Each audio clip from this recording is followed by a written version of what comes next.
In the early 2010s, a category of films popped up that Disney accidentally created, a category I like to call the failed next big thing. These are movies that Disney dumped a lot of money and advertising into in order to start a new film franchise. And with most of these films, it was trying to recapture the magic and success that the Pirates of the Caribbean films captured. There's tons of these films that were pushed everywhere in the hopes that they would catch on, but when audiences didn't react, they were tossed away, never to be thought of again. At one point, Disney was trying everything in their power to make these films a thing, and once they failed, they tried everything in their power to make us forget. This is the second installment of this series, so go check out my first video about 2013's The Lone Ranger. Check out the link in the description or on the screen.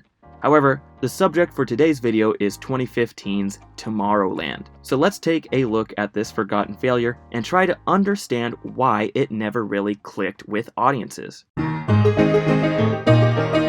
The original idea for Tomorrowland came from Lost co-creator Damon Lindelof, who was entranced with the idea of making a modern Disney science fiction movie, and was influenced by Disneyland's themed world, Tomorrowland, as the subject for this movie. For those like me who have never been to Disneyland, basically at the park they have all these different themed areas, and Tomorrowland is a retro futurist inspired area with adventures in the space age. Lindelof brought this idea to Disney, who greenlit the project, and soon after Brad Bird was attached to the project to help write and direct the film. At this point of time, Brad Bird is just coming off a hot streak of banger after banger, having just made both The Incredibles and Ratatouille for Disney. Disney loves him so much that they even asked him to direct the new Star Wars Episode 7, but he turned it down in order to work on Tomorrowland, which is a decision I'm sure he has since now regretted. Superstar George Clooney was added as the lead of the film along with Britt Robertson. Hugh Laurie was slated to be the villain of the picture, and Michael Giacchino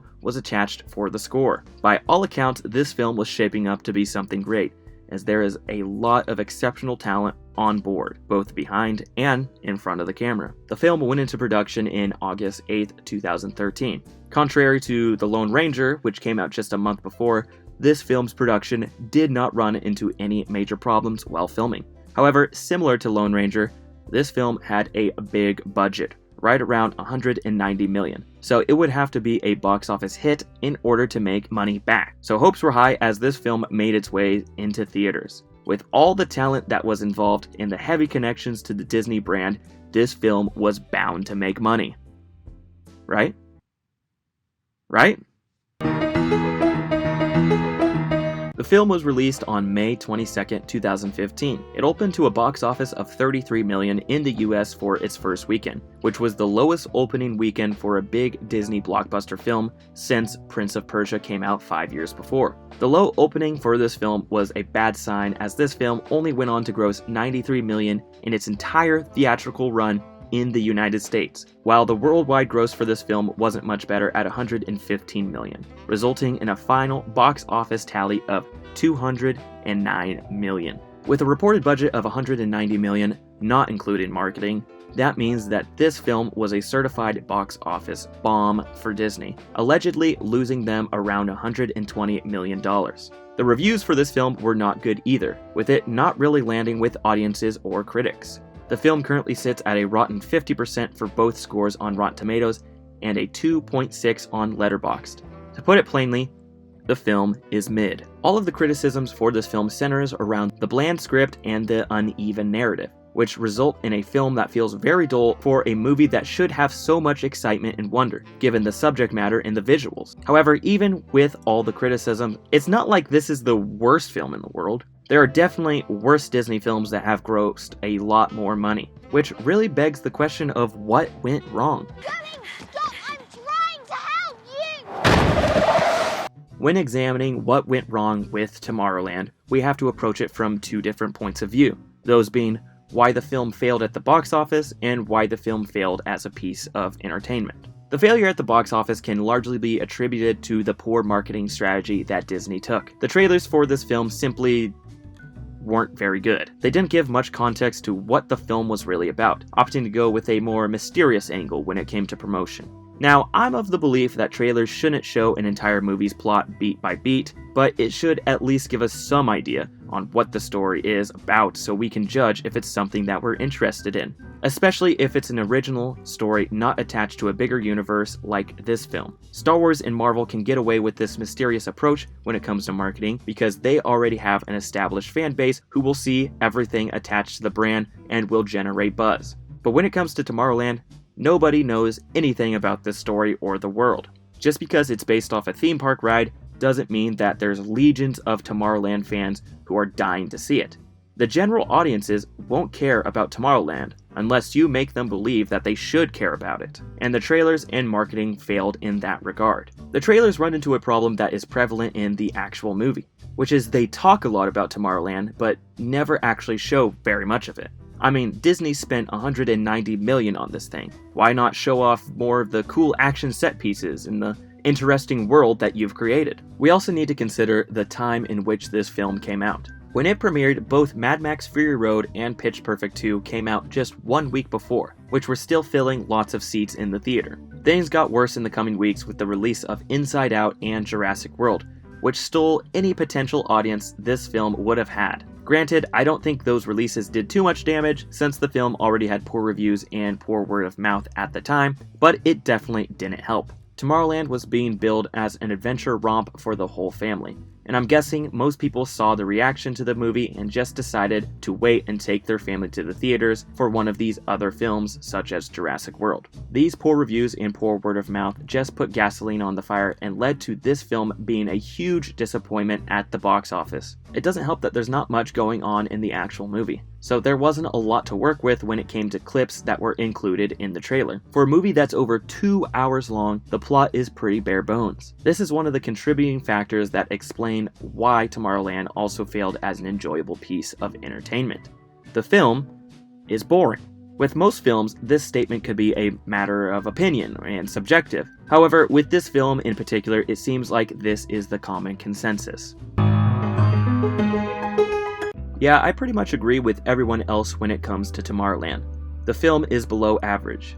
It's not a dumpster fire, but it's also not good. It's passable and forgettable, which could be considered the worst offense of all. Like, at least when a film is really terrible, you can remember some of it, or get some sort of enjoyment out of it by hate watching it or watching it drunk with friends. But you'll get no such satisfaction with Tomorrowland. There were aspects of the film that I liked, and it seemed like there was a lot of potential, but the film just missed the mark at every turn and made the wrong decision after wrong decision. My biggest problem with the film is that we don't get to Tomorrowland until nearly an hour and a half into the film. The film is literally called Tomorrowland. Why do we only spend 30 minutes in Tomorrowland?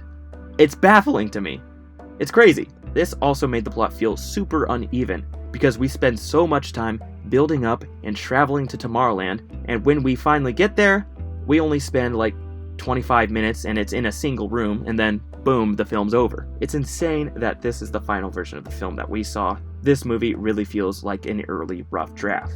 Also, a big gripe with the movie that I fully agree with is that the stakes of the film are never really explained. We learn that the planet is doomed and only our main character can fix it, but it's never really explained what is going on and what's going to happen. It's all very vague and confusing. Even though Hugh Laurie is doing his best, the main villains are also poorly written and underdeveloped. By the end of the movie, when the big final battle was happening, I took a step back and realized I really don't care about what is happening right now. Now, there were some parts of the movie that I liked, such as some of the action sequences early in the film, like the one in the toy store and the one at George Clooney's house. It was cool to see George Clooney's character take down all these robots with a bunch of sci-fi gadgets and traps. The whole retro-futurism aesthetic of Tomorrowland was also really cool, as you could see the art department really had fun in that area. Also, the score was great, as expected from Michael Giacchino. The score truly feels grand and full of wonder and excitement, and it's a shame it's wasted on a nothing movie like this one. Lastly, I'm always a huge fan of George Clooney, but unfortunately,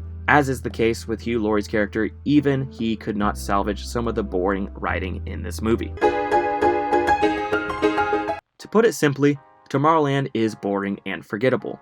And when you spend $190 million on a movie that's boring and forgettable, it will end up with a poor legacy. This legacy eventually led this film to join the pantheon of Disney box office bombs. And since then, Disney has subtly tried to hide the failure. Just like with The Lone Ranger, I couldn't even watch this movie on Disney+.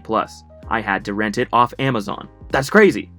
This is the most Disney movie of all time, and I can't watch it on Disney Plus. It's stupid. I hate it. The failure of this film can really be boiled down to the poor marketing campaign, which, paired with the bad word of mouth and better movie options at the theater, led this next big thing to crash and burn, never to be spoken of again. It's a boring and forgettable movie, which is a shame because it definitely had potential for greatness and some phenomenal talent working on it. So that's the story of 2015's Tomorrowland. Have you seen the movie? What are your thoughts on the film? Let me know down below. This has been Tom from Eisenhart Productions, and thank you so much for watching. I'll see you next week.